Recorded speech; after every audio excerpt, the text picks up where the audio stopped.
And yields move lower midweek, trading below 4% for the first time since January 16th, seeing their lowest close below 4% since January 12th. A lot happening today. Started early with the quarterly refunding announcement. Recall on Monday, the announcement of lower borrowing needs helped to push Treasury yields lower earlier in the week.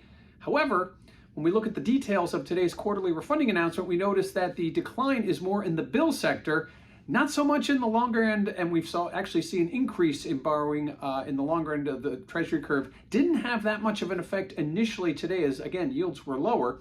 That was followed up by today's FOMC meeting where the Fed did not shift policy. That was expected.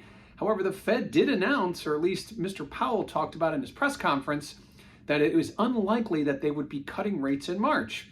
So interesting that after we've seen yields move lower over the last several weeks, how they reacted. We did see yields close down 6 basis points today at 397 to close the day. Now, what does this mean for volatility? Well, check out that CVOL index over at cmegroup.com. And you'll notice that early on in the session, we saw volatility moving higher, extremely higher actually, on the heels of New York Community Bank Corp putting in lower than expected earnings and a dividend cut, very reminiscent of what we saw in last March of 2023 with the regional banking sector. That was reiterated in the Fed statement when they omitted that the U.S. banking sector remained strong. So interesting to see that volatility was higher today, although it was well off those intraday highs.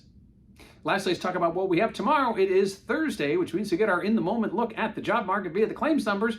We also get the Challenger job cuts. We also get ISM. However, we will be really watching that post-FOMC fallout. What happens the day after the market has had a chance to absorb not only what the Fed statement says, but what the Fed chair had to say himself and how the market reacts to that. A lot of times we'll get some crazy reactions on the market. It'll be very interesting to watch that. Also have to note that on Friday we are expecting the jobs report. So the market, always looking forward, will absorb what we had today, trade it tomorrow, and then be looking ahead to the jobs data.